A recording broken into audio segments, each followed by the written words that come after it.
Assalamualaikum semuanya. Selamat datang di channel kami. Channel yang akan memberikan berbagai cerita penuh inspirasi dan hikmah. Namun sebelum itu, luangkan waktu 5 detik untuk menuliskan sholawat Nabi di kolom komentar agar kita mendapat syafaatnya di hari kiamat.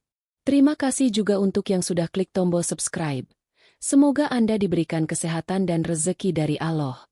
Namanya Laras Ayu Pertiwi, tapi teman-temannya hanya memanggilnya Laras. Gadis 25 tahun dengan wajah cantik yang sering jadi bahan iri banyak perempuan. Rambutnya panjang, dicat coklat karamel dengan highlight tipis di bagian bawah. Selalu wangi parfum vanila mahal yang dia beli dari hasil endorse. Laras bukan dari keluarga kaya, tapi dia selalu bisa terlihat seperti anak sultan. Pakai tas branded, nongkrong di coffee shop mahal sambil update story dengan caption pamer, kerja keras nggak akan mengkhianati hasil. Padahal kalau orang lain tahu apa yang sebenarnya terjadi di balik layar hidup Laras, mungkin mereka akan mundur pelan-pelan. Di kampus dulu, Laras terkenal sebagai cewek ambisius. Dia tidak mau miskin, dia bilang pada dirinya sendiri setiap malam, "Aku nggak mau hidup miskin kayak ibuku." Laras masih ingat betul masa kecilnya saat ibunya menangis karena tidak punya uang beli beras, dan ayahnya pergi entah kemana. Sejak saat itu, Laras bertekad akan hidup kaya bagaimanapun caranya. Awalnya, Laras berjualan online, ikut MLM, dan menawarkan jasa titip. Tapi semua itu tidak cukup cepat baginya. Dia ingin hasil yang instan. Dia ingin keluar dari kontrakan sempit, ingin naik mobil bagus, ingin jalan-jalan ke Bali, ingin hidup yang layak. Sampai akhirnya, pilihan hidupnya membawanya kepada jalan yang akan menjadi awal dari kehancurannya. Hari itu Laras bertemu dengan Pak Dharma, laki-laki berumur sekitar 50-an dengan rambut yang sudah mulai memutih di sisi kanan dan kiri, tapi tetap rapi dengan potongan cepak yang menunjukkan wibawa. Dari cara berpakaiannya saja, Laras bisa menebak laki-laki ini bukan orang biasa. Kemeja mahal, sepatu mengkilap, jam tangan yang ia tahu harganya puluhan juta. Laras bertemu Pak Dharma di sebuah acara gala dinner yang diundangnya lewat seorang teman yang bekerja di event organizer. Saat itu Laras mengenakan gaun hitam sederhana dengan makeup flawless, membuatnya tampak lebih dewasa dari usianya. Pak Dharma mendekatinya dengan senyum ramah, memuji penampilannya yang anggun, dan dalam sekejap percakapan mereka mengalir seperti dua orang teman lama. Pak Dharma menawarkan pulang bersama, membawanya naik mobil Alphard hitam, lengkap dengan sopir yang membukakan pintu. Hati Laras berdebar, bukan karena cinta, tapi karena ia tahu hidup yang selama ini ia impikan ada di depan matanya. Sepanjang perjalanan, Pak Dharma bercerita tentang usahanya, koneksinya dengan banyak orang penting, dan katanya ia sedang kesepian. Laras hanya tersenyum, memainkan rambutnya, pura-pura mendengarkan sambil sesekali memuji. "Bapak hebat banget ya." Dan dari situ semua bermula. Dari satu perjalanan pulang bersama, Laras membuka pintu yang akan mengubah hidupnya. Hari-hari Laras setelah itu dipenuhi dengan kemewahan yang sebelumnya hanya bisa ia lihat di Instagram artis. Setiap malam Sabtu, Laras makan malam di restoran Hotel Bintang 5 dengan Pak Dharma, memesan salmon, steak wagyu, dan wine mahal yang bahkan tidak tahu cara dia eja. Pagi harinya, Laras bangun di hotel dengan view kota yang gemerlap, memotret kopi dan sarapan untuk story dengan caption, "Morning Vibes." Teman-temannya hanya bisa berdecak kagum, beberapa iri, beberapa berusaha mendekat untuk ikut merasakan rezeki dari Laras. Laras tidak peduli, ia menikmati semua itu. Ia sudah lelah hidup susah. Saat temannya menanyakan, "Lar, itu siapa sih yang sering ngajak kamu dinner?" Laras hanya menjawab santai, "Kenalan aja. Yang penting aku happy." Dia tidak pernah peduli dengan status Pak Dharma. Awalnya, Laras berpikir ini hanya hubungan sugar daddy biasa, hubungan diam-diam yang tidak akan membahayakan siapapun, selama dia bisa mendapatkan apa yang dia mau. Bahkan saat Pak Dharma mulai memberinya uang bulanan, apartemen mewah untuk ditinggali, dan kartu kredit yang bisa ia pakai belanja skincare, Laras tidak merasa bersalah. Laras hanya berpikir, "Ini semua aku dapatkan karena aku cantik, pintar, dan pintar memanfaatkan kesempatan." Dia tidak tahu, setiap langkah yang ia ambil adalah langkah menuju jurang yang ia gali sendiri. Laras bahkan sempat menyindir istri Pak Dharma dalam hatinya. Kalau dia nggak bisa bikin suaminya bahagia, salah siapa? Kenapa aku yang harus merasa bersalah? Pikir Laras sambil tertawa kecil setiap kali melihat Pak Dharma memegang tangannya di dalam mobil. Bagi Laras, semua berjalan sempurna. Hidupnya seperti drama Korea tapi dengan ending yang selalu bahagia. Belanja di mall tanpa melihat harga, stay chation setiap minggu, bahkan bisa membelikan ibunya kulkas baru dan perhiasan emas. Laras merasa seperti pahlawan untuk ibunya. Padahal ibunya tidak tahu dari mana semua itu berasal. Laras tidak peduli apa yang harus dia lakukan selama dia bisa membahagiakan dirinya dan ibunya. Setiap malam sebelum tidur, Laras mengusap wajahnya yang sudah bersih dari makeup, memandangi wajahnya di cermin sambil berkata, "Kamu berhak bahagia, Laras." Dia tidak peduli jika kebahagiaannya adalah dengan merebut kebahagiaan orang lain. Dalam pikirannya, hidup ini tentang siapa yang kuat bertahan, siapa yang pintar memanfaatkan kesempatan. Dia lupa bahwa tidak semua yang bersinar adalah emas, dan tidak semua yang dia anggap sebagai keberuntungan adalah benar-benar sebuah berkah.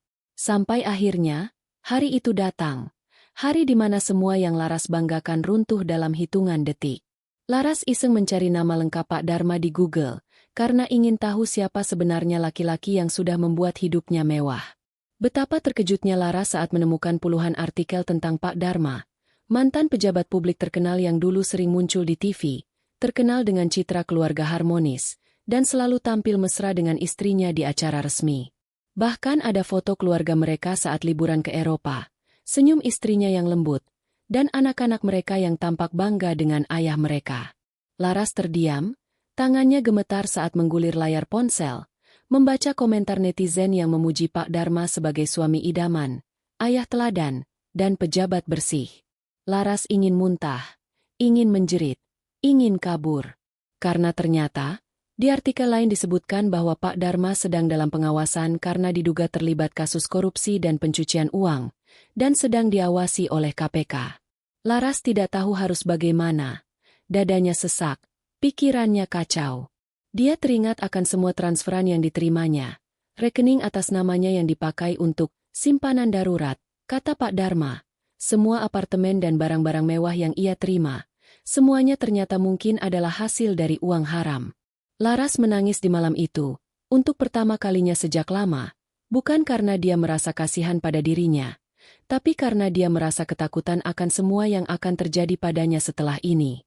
Dia akhirnya sadar, semua kemewahan yang dia nikmati ternyata adalah awal dari azab hidup yang akan menghancurkannya.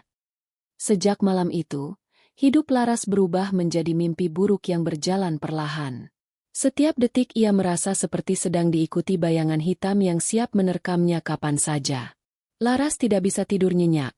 Matanya sembab karena begadang membaca semua berita tentang Pak Dharma, tentang kasus korupsi yang menyeret nama mantan pejabat itu ke dalam pusaran masalah besar. Laras memandangi layar ponselnya, menelusuri jejak digital yang dulu ia anggap keren, foto-fotonya di hotel mahal, makan steak, tas branded, hingga perhiasan yang dibelikan Pak Dharma. Semuanya seolah berubah menjadi bukti kejahatan yang akan menghancurkan hidupnya. Bahkan, ia teringat satu momen saat Pak Dharma dengan wajah serius berkata, "Laras, nanti kamu bantu ya pegang rekening ini atas nama kamu, untuk simpanan darurat kita berdua. Bapak percaya sama kamu." Saat itu Laras merasa bangga karena dipercaya, merasa spesial, merasa menang. Tapi sekarang, dadanya seperti dihantam palu godam. Laras mulai dihantui ketakutan. Bagaimana kalau semua ini terbongkar? Bagaimana kalau aku ikut diseret? Apalagi Laras teringat rumor yang beredar bahwa istri Pak Dharma memiliki koneksi dengan aparat, dan banyak teman Pak Dharma yang juga pejabat, yang bisa saja menggunakan kekuasaan mereka untuk menghapus jejaknya, atau malah menghancurkan Laras sebagai kambing hitam. Ketakutan itu menghantui setiap langkah Laras, membuatnya tak bisa menikmati semua kemewahan yang dulu ia banggakan. Ketakutan Laras semakin menjadi-jadi ketika suatu pagi, ia menerima telepon dari nomor tidak dikenal. Suara seorang pria berat dan tegas berkata, "Mbak Laras, kami dari pihak penyidik. Kami ingin bertanya tentang transaksi keuangan di rekening Anda." Dek. Laras hampir menjatuhkan ponselnya. Tangannya gemetar, keringat dingin membasahi lehernya, dan matanya berkunang. Apa? Apa maksudnya, Pak? Laras berusaha tetap tenang. Padahal detak jantungnya berpacu tidak karuan. Suara di seberang telepon hanya menjawab dingin. Kami hanya butuh klarifikasi. Kami akan kirimkan surat panggilan.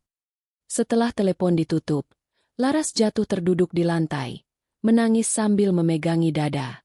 Seluruh ingatan tentang momen-momen dia memegang uang cash dari Pak Dharma, saat dia tanda tangan buku rekening, hingga dia belanja barang-barang mewah kembali berputar seperti film horor. Laras mencoba menghubungi Pak Dharma, tapi teleponnya tidak aktif. Laras mengirim puluhan pesan, tapi tidak ada satupun yang dibalas. Laras panik. Dia pergi ke apartemen yang dibelikan Pak Dharma untuknya, berharap pria itu ada di sana. Tapi yang dia temui hanyalah apartemen mewah yang hening, kosong, dan dingin. Laras duduk di lantai ruang tamu, memeluk lutut, menangis hingga matanya sembab. Aku harus bagaimana sekarang? Aku nggak mau masuk penjara. Aku masih muda. Laras meratap, tapi tidak ada yang bisa ia lakukan untuk memutar ulang semua kesalahan yang telah terjadi. Seakan kesialan belum cukup, beberapa hari kemudian, istri sah Pak Dharma datang ke apartemen Laras bersama seorang pengacara. Laras terkejut saat melihat wanita parubaya dengan wajah tegas namun tetap anggun itu berdiri di depan pintu dengan seorang pria berjas hitam yang membawa map tebal. Dengan suara tenang, sang istri berkata, "Kamu Laras, kan?" Laras hanya bisa mengangguk. Tubuhnya gemetar hebat. Saya hanya ingin memberitahumu bahwa semua yang kamu nikmati selama ini adalah hasil dari uang suami saya, dan sekarang, semua akan kembali pada pemiliknya. Kata wanita itu dengan sorot mata yang tajam namun matanya tampak merah seperti habis menangis. Pengacara di sebelahnya menyerahkan surat kuasa dan data rekening atas nama Laras, lengkap dengan bukti transfer dari Pak Dharma selama ini. Kamu akan segera dipanggil untuk pemeriksaan, ucap pengacara itu singkat. Laras merasakan seolah dunia runtuh menimpanya. Ia berlutut, menangis memohon ampun. Saya mohon Bu, saya tidak tahu ini semua ilegal. Namun sang istri hanya menatapnya dengan tatapan kosong, menahan tangis yang hendak jatuh. Kamu pikir kamu bisa menghancurkan rumah tangga saya begitu saja tanpa balasan dari Allah? Katanya sebelum berbalik pergi. Laras hanya bisa menangis, suaranya tercekat, tubuhnya lemas, dan semua yang dulu ia anggap sebagai hidup impian kini berubah menjadi jeruji ketakutan yang siap menelannya kapan saja. Hari demi hari setelah kejadian itu, Laras hidup dalam ketakutan dan penyesalan yang tiada akhir. Surat panggilan resmi datang ke apartemennya, meminta Laras hadir untuk pemeriksaan sebagai saksi dalam kasus pencucian uang yang melibatkan Pak Dharma. Laras tidak bisa makan, tidak bisa tidur. Setiap langkahnya diiringi ketakutan akan masa depan. Teman-temannya yang dulu sering minta dibayari makan, minta diajak stay chation, satu persatu menjauh dengan alasan sibuk. Laras menjadi bahan bisik-bisik tetangga, menjadi bahan cibiran netizen yang menemukan foto-fotonya bersama Pak Dharma saat beredar di media sosial. Cewek matre, pantes kena batunya. Komentar orang-orang yang tidak tahu apa yang sebenarnya ia rasakan. Laras tidak berani keluar rumah. Setiap suara ketukan di pintu membuatnya ketakutan. Ibunya menangis saat tahu semua ini. Laras, kenapa kamu begini nak? Laras hanya bisa memeluk ibunya, menangis meminta maaf. Aku cuma ingin kita nggak miskin lagi Bu. Aku cuma pengen kita bahagia. Tapi kebahagiaan yang ia kejar ternyata hanya fata morgana. Semua tas branded, sepatu mahal, make-up, dan barang-barang mewah yang dulu membuatnya merasa berharga kini terasa seperti beban dosa yang menindih dadanya, membuatnya ingin menghilang dari dunia ini. Pada akhirnya, Laras harus menjalani pemeriksaan yang melelahkan. Berjam-jam ia duduk di ruang penyidik, menjawab pertanyaan dengan suara bergetar, menahan tangis. Semua aliran dana, transaksi, barang-barang mewah yang diterimanya diperiksa satu persatu. Laras merasa telanjang, semua aibnya terbuka. Semua kebanggaannya dulu kini menjadi bukti keserakahan yang membawanya pada kehancuran. Pak Dharma tidak pernah muncul lagi dalam hidupnya, dan kabarnya kini sudah kabur ke luar negeri dengan identitas palsu. Laras ditinggalkan sendiri untuk menanggung semua akibatnya. Ia didenda dengan jumlah yang tidak bisa ia bayar. Semua barangnya disita. Apartemen yang dulu ia banggakan kini kosong, menjadi bukti sitaan negara. Laras pindah ke rumah kontrakan sempit bersama ibunya, bekerja serabutan dengan bayang-bayang rasa malu dan trauma yang menghantuinya setiap hari. Setiap malam sebelum tidur, Laras memandangi langit-langit, menahan tangis sambil berkata pada dirinya sendiri, "Aku dulu begitu bodoh, aku dulu buta akan semua dosa ini." Laras belajar bahwa kebahagiaan yang didapat dengan menghancurkan rumah tangga orang lain tidak akan pernah membawa keberkahan. Bahwa Allah tidak tidur, dan semua kesalahan akan kembali pada diri kita dengan cara yang tidak pernah kita duga. Dan sejak saat itu, Laras berjanji pada dirinya sendiri untuk menjalani hidup dengan cara yang halal, meski harus susah, meski harus jatuh bangun. Karena kebahagiaan sejati bukan soal tas branded atau makan di restoran mahal, tetapi hati yang tenang, yang tidak dihantui ketakutan akan azab dari kesalahan yang kita buat sendiri. Setelah semua barang mewahnya disita, Laras merasakan kehidupan paling pahit yang belum pernah ia bayangkan. Dulu, ia merasa berjalan di atas awan dengan tas branded dan sepatu mahal. Kini Laras berjalan dengan sendal tipis yang sudah sobek di ujungnya, membawa tas kanvas lusuh berisi dokumen persidangan yang belum selesai. Setiap langkahnya seperti dihantam rasa malu saat melihat tatapan orang-orang yang dulu iri kepadanya kini berubah menjadi tatapan iba, kasihan, dan sebagian mencibir di belakang. "Itu kan Laras yang dulu suka pamer tas mahal," bisik mereka.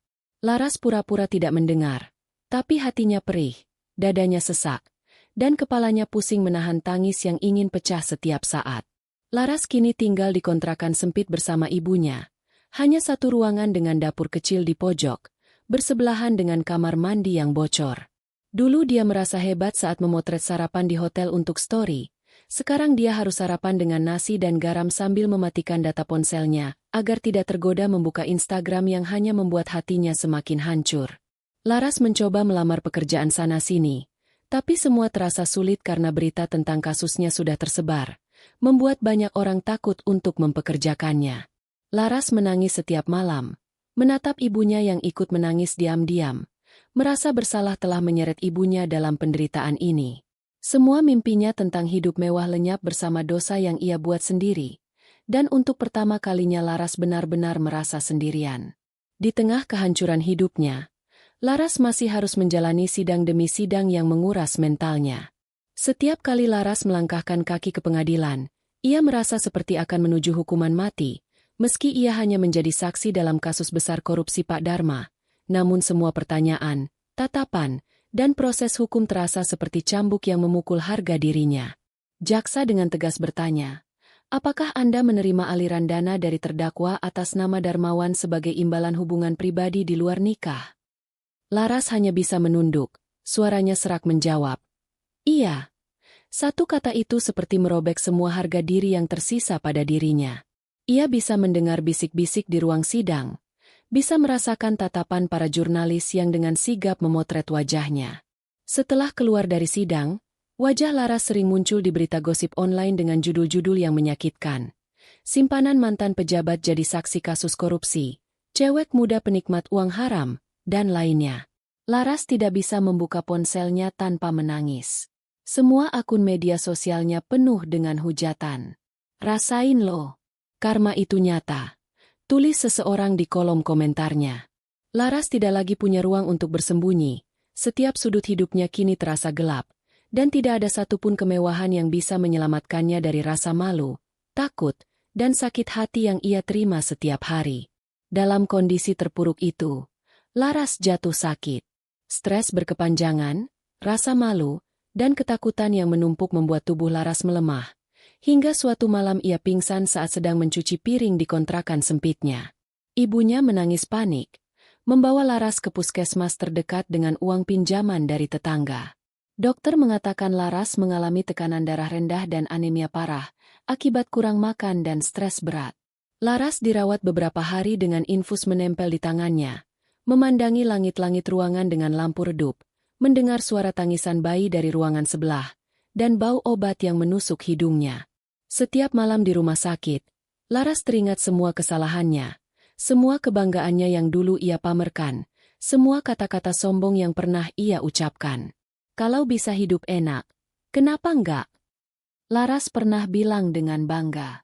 Kini, kalimat itu berubah menjadi luka yang terus menganga, mengingatkannya pada dosa yang telah menghancurkan hidupnya. Laras menangis dalam diam, meminta ampun pada Allah dalam hati. Ya Allah, aku salah, aku bodoh, aku hilaf, ampuni aku ya Allah. Air matanya membasahi bantal rumah sakit, namun Laras merasa hatinya sedikit lebih lega setiap kali ia menangis dalam doa. Ia mulai sadar bahwa semua kesenangan yang ia dapat dari jalan yang salah tidak akan pernah membawa ketenangan. Setelah keluar dari rumah sakit, Laras memutuskan untuk benar-benar memulai hidup baru. Ia membuang semua foto-foto lama di ponselnya, menghapus akun Instagram yang dulu penuh dengan pamer kemewahan, dan memblokir semua orang yang hanya datang padanya saat dia kaya. Laras mulai bekerja sebagai kasir di warung kelontong milik tetangganya, menerima upah harian yang hanya cukup untuk makan sehari-hari. Setiap hari ia belajar bersyukur atas makanan sederhana yang bisa ia makan tanpa rasa takut, tanpa rasa bersalah, tanpa rasa dikejar dosa. Laras juga mulai mendekatkan diri pada Allah, belajar sholat tepat waktu, membaca Al-Quran di waktu luang, dan menulis doa-doanya di buku catatan kecil. Ia sering menangis saat berdoa, mengingat dosa-dosa yang pernah ia lakukan, dan memohon agar Allah mengampuni dan menghapuskan aibnya. Laras juga meminta maaf kepada ibunya dengan tulus. Maafkan Laras ya Bu, semua ini salah Laras. Ibunya hanya memeluk Laras dengan mata yang berkaca-kaca. Ibu sudah maafin kamu dari dulu nak, yang penting sekarang kamu sadar dan kembali ke jalan yang benar. Pelukan ibunya membuat Laras merasa menemukan rumah setelah lama tersesat. Ia belajar bahwa kebahagiaan bukan terletak pada tas mahal atau hotel mewah, tapi dalam hati yang damai, dalam doa, dan dalam usaha untuk hidup dengan cara yang halal, walau harus sederhana. Kisah Laras menjadi pelajaran berharga bagi siapa saja yang mendengarnya. Bahwa ketika kita mengambil kebahagiaan dengan cara merampas hak orang lain, dengan cara melanggar perintah Allah, maka kebahagiaan itu tidak akan pernah bertahan lama, dan pada akhirnya akan berubah menjadi azab yang mematikan hati dan hidup kita. Laras kini menjalani hidupnya dengan perlahan, membangun kembali kepercayaan diri yang hancur, memperbaiki hubungannya dengan ibunya, dan berjanji pada dirinya sendiri untuk tidak lagi tergoda dengan kesenangan instan yang ditawarkan dunia.